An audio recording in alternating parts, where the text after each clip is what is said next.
ورحمۃ اللہ وبرکاتہ۔ جی ویورز، کیسے ہیں آپ سب؟ امید کرتی ہوں کہ اللہ تعالیٰ کے فضل اور کرم سے خیر اور عافیت کے ساتھ ہوں گے۔ چلیے، تو آج جیسا کہ آپ کو ٹاپک سے بھی پتہ لگ رہا ہوگا کہ آج ہمارا لیسن نمبر 4 ہے۔ لیسن نمبر 4 مطلب تختی نمبر 4، حرکات کا یہ لیسن ہے۔ تو چلیے، تو ہم دعا پڑھتے ہیں، اس کے بعد پھر ہم اپنا لیسن سٹارٹ کریں گے۔ اعوذ باللہ من الشیطان الرجیم، بسم اللہ الرحمن الرحیم، رب ارحمہما کما ربیانی صغیرا۔ جی، تو لیسن سٹارٹ کرنے سے پہلے آپ سب کو چھوٹی سی بات بتانا چاہتی ہوں حرکات کے بارے میں۔ حرکات کہتے ہیں موومنٹس کو، ٹھیک ہے؟ یہ جو الف کے اوپر یہ جو نشان ڈلا ہوا ہے نا، اس کو عربک میں فتحہ بھی کہتے ہیں، لیکن اردو میں اس کو زبر کہہ کے پروناؤنس کرتے ہیں، ٹھیک ہے؟ یہ ہمیشہ لفظ کے اوپر ڈلی ہوئی ہوتی ہے۔ یہ جو اگلا لفظ ہے باکس نمبر 2 میں الف، اس کے نیچے یہ جو لائن بنی ہوئی ہے اس کو عربک میں کسرہ کہتے ہیں، لیکن اردو میں اس کو زیر کہتے ہیں کیونکہ یہ لفظ کے نیچے ہوتی ہے۔ اب الف کے اوپر یہ جو اس طرح سے مڑا ہوا نشان ڈلا ہوا ہے اس کو اردو میں پیش کہتے ہیں، لیکن عربک میں اس کو ضمہ کہتے ہیں، ٹھیک ہے؟ اس لیسن کو پڑھتے ہوئے آپ نے خاص خیال رکھنا ہے کہ آپ نے بالکل بھی آواز کو اپنی کھینچنا نہیں ہے۔ اگر تو زبر کی آواز آ کی ہوتی ہے تو اس کو آ پڑھنا ہے، اس کو آ کہہ کے بڑا نہیں کرنا۔ زیر کی آواز ای ہوتی ہے تو اس کو ای کہہ کے بڑا نہیں کرنا آپ نے۔ پیش کی آواز او کی ہوتی ہے تو اس کو او یا او یا بڑا نہیں کرنا، اس طرح سے، ٹھیک ہے؟ تو اس کو جتنی جلدی ہم پڑھ سکتے ہیں نا، اتنی جلدی ہم نے اس کو پڑھنا ہے، ٹھیک ہے؟ جو سنگل زبر زیر پیش ہوتی ہے، یعنی کہ فتحہ کسرہ اور ضمہ جو ہوتی ہے، اس کو ہم جتنی تیزی سے پڑھ سکتے ہیں ہم نے اتنی تیزی سے پڑھنے کی کوشش کرنی ہے۔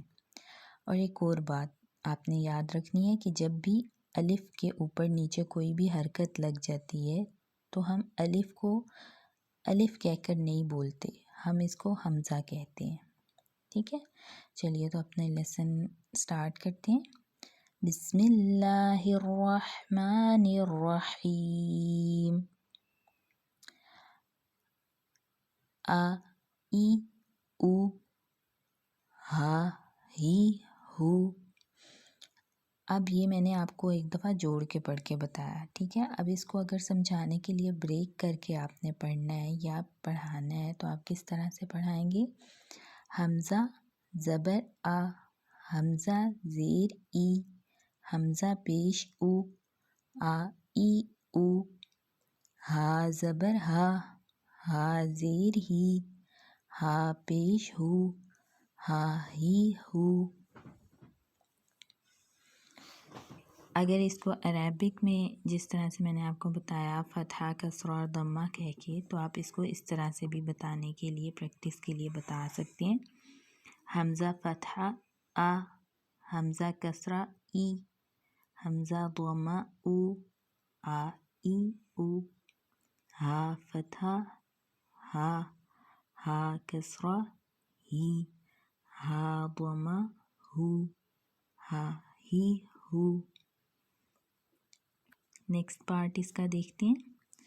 اس کو بھی ہم نے بالکل بھی کھینچنا نہیں ہے اور پروناؤنسیشن کا خیال رکھنا ہے۔ عین کو ہمیشہ حلق کے سینٹر سے پروناؤنس کیا جاتا ہے۔ پروناؤنسیشن یعنی کہ مخارج کا آپ نے خاص خیال رکھنا ہے، ٹھیک ہے؟ اور اس کی زیادہ سے زیادہ پریکٹس کرنی ہے آپ سب نے۔ ع عی عو، ح حی حو، غ غی غو۔ بولڈ لیٹرز کا بھی یعنی کہ حروف مستعلیہ کا بھی آپ نے خاص خیال رکھنا ہے۔ خ خی خو، ق قی قو، کا کی کو، جا جی جو، شا شی شو یا یی یو ضا ضی ضو لا لی لو نا نی نو را ری رو. یہاں پر را کا ایک رول آپ سب کو بتاؤں گی. را کے اوپر جب بھی فتحہ یعنی کہ زبر آ جاتی ہے یا را کے اوپر اگر پیش آ جاتی ہے تو را کو ہم موٹا کر کے پڑھتے ہیں، یعنی کہ ہیوی ہو جاتا ہے را پڑھنے میں. را کے نیچے جب بھی کسرہ آ جاتی ہے یعنی کہ زیر آ جاتی ہے تو را تب باریک پڑھا جاتا ہے. ٹھیک ہے، یہ بات یاد رکھنی ہے آپ نے. آگے دیکھیے، تو توئی تو دا دی دو تا تی تو صو صوئی صو سا سی سو زا زی زو زو زوئی زو. پارٹ نمبر 3 کی طرف آئیے. ذال سافٹ لیٹر ہے، مخارج کا خیال رکھنا ہے. ذا ذی ذو ثا ثی ثو فا فی فو وا وی وو با بی بو ما می مو. اچھے سے پریکٹس کرنی ہے کیونکہ قرآن میں بہترین پروناؤنسیشن کے لیے مخارج کے ساتھ پڑھنے کے لیے پریکٹس کی ضرورت ہوتی ہے. تو آپ نے پریکٹس اپنی چھوڑنی نہیں ہے، قرآن کمپلیٹ ہونے تک آپ نے اپنی پریکٹس پڑھنے کی لازمی جاری رکھنی ہوگی. کون کون سے لیٹر کی اسپیشلی آپ نے عین کی پروناؤنسیشن کا خیال رکھنا ہے، ہا کی، قاف قاقی قو، اور را کی را ری رو. اس کے ساتھ ہی آپ نے ذال کی بھی پروناؤنسیشن کا خیال رکھنا ہے، ذا ذی ذو. اچھا، کچھ لوگ ایسے ہوتے ہیں جو اس کو پڑھتے ہیں زا، یہ زا نہیں ہوتا، یہ ذال ہے ڈاٹ والا. اس کو ہم ذا ذی ذو سافٹ کر کے پڑھتے ہیں. ٹھیک ہے، چلیے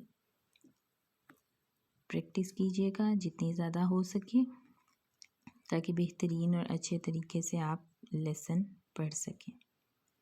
جزاک اللہ خیرا کثیرا. سبحانک اللہم و بحمدک نشہد ان لا الہ الا انت نستغفرک و اتوب الیک. السلام علیکم ورحمۃ اللہ وبرکاتہ.